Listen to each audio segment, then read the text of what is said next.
19.4 from YUMIN Primary School. So here we'll still be continuing with Theoretical Mechanics, Chapter 1, Kinematics. So over here we're still in the 11th part, which is the circular motion.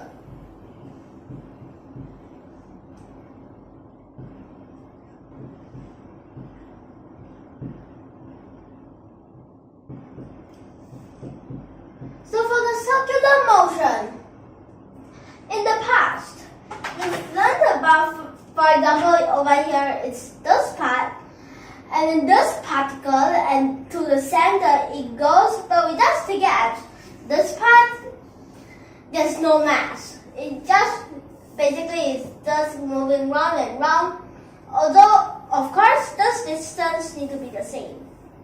Okay? But for this lesson, why don't we take it as another thing?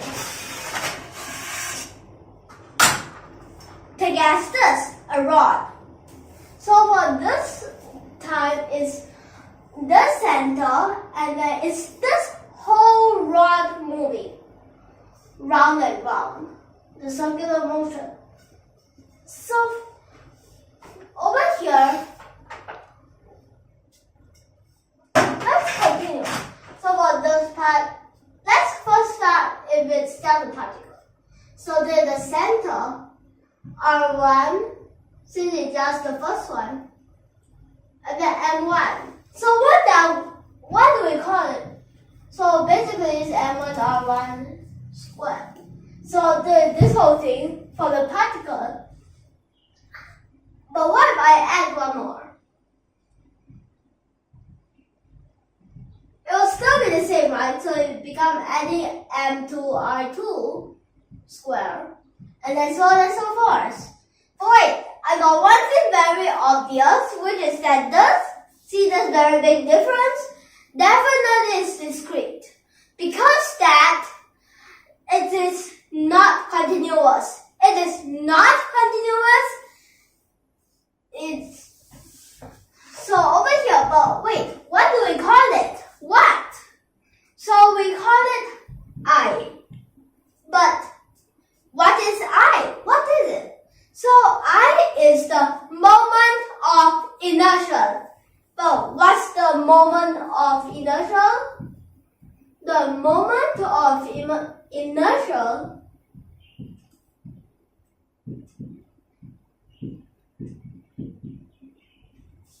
so for the moment of inertia, it is actually the quantity expression of the tendency, and then maybe it's just the resist of the circular motion, and it produces the angular acceleration, means I get faster and faster.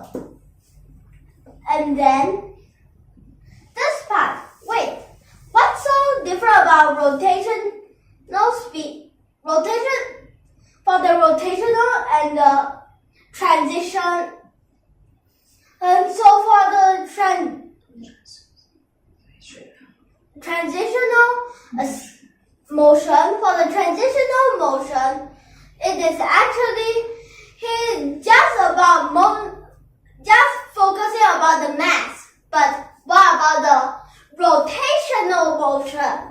The rotational motion, instead of it, will be mainly focusing on about the angular acceleration will get faster and faster, and its distance. The distance between the center there. And of course, also need the mass. Okay? So over here, after we get this. So for this part, this continuous, right? So what if we change it to continuous? Wait.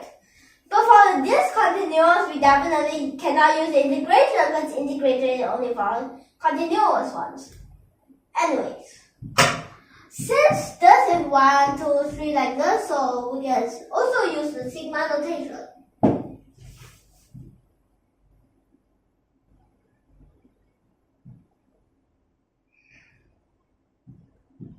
Anyway, because I didn't write what does it equals to because we don't know the range. So over here, since this is discontinuous, what if we use the one that continuous and can be integrated? And then that's where we'll get the DI, okay? For the DI, it's equals the R squared times the DM. So over here, we get DM, right? But what is DM? Let me just write it here.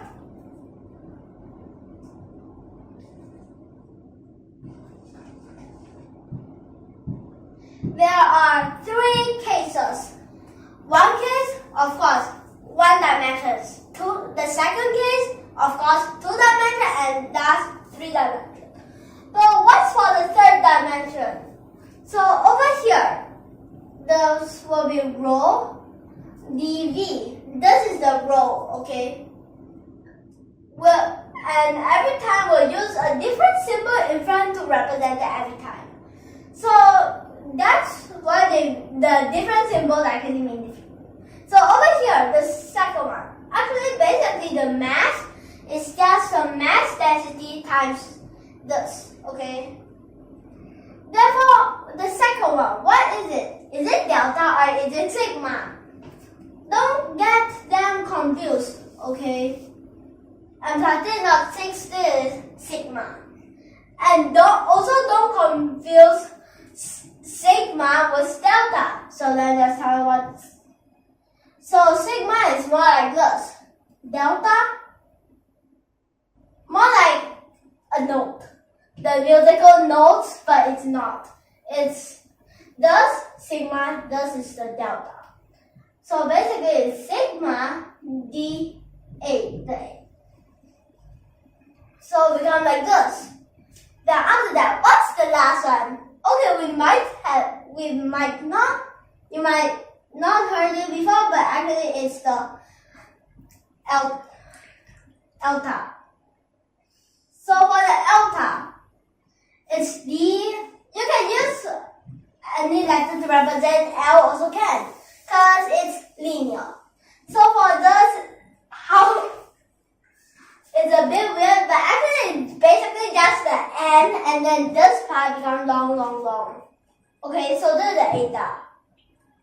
So that one, now, getting back to this with this rod, okay? So for this rod, we have this part, right? Then what's I? What does I equals to? So I, this part, of course, both sides integrate. Since it's already able to be integrated in continuous, okay? Then this part will become any range? Yes, there is. 0 to what? 0 to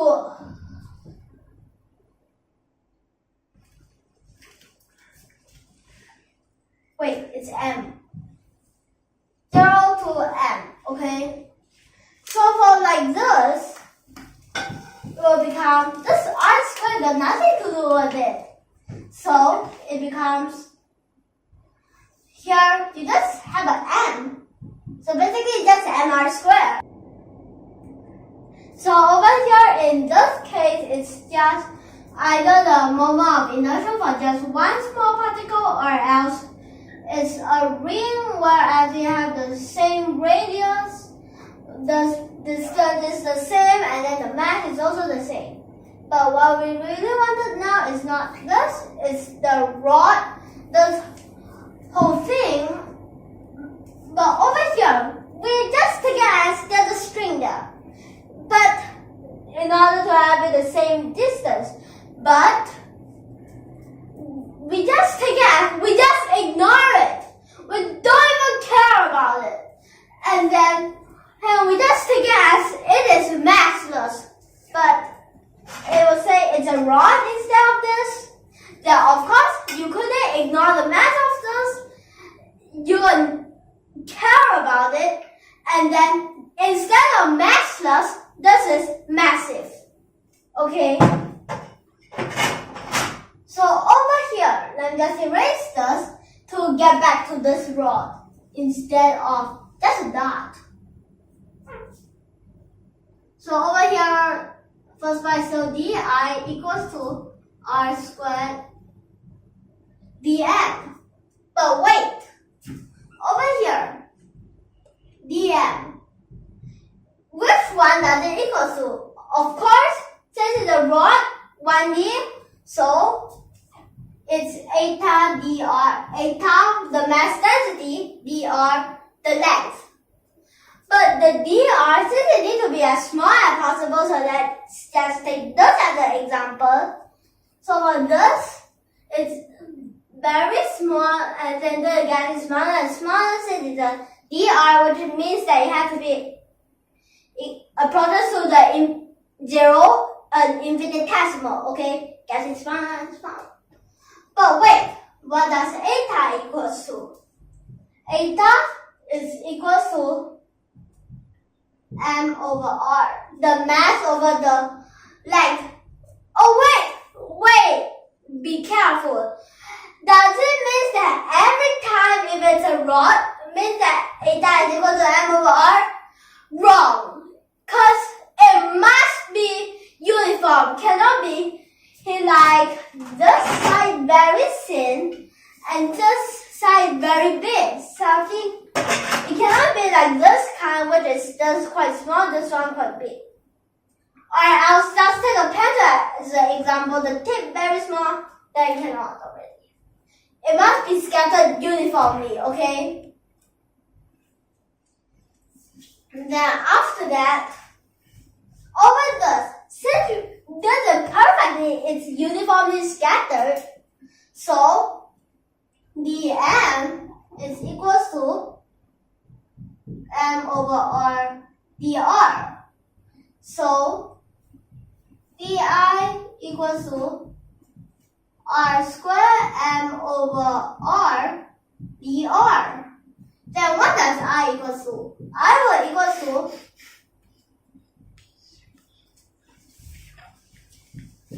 m over r integral r squared dr. But wait, what's the range? The range is from 0 to capital R, okay? So let's put this down. So for this part now, we can solve it. I gotta see it. So for this, it will become m over capital R. Then this becomes R cubed. And then here go 1 over 3. And then this from 0 to capital R, then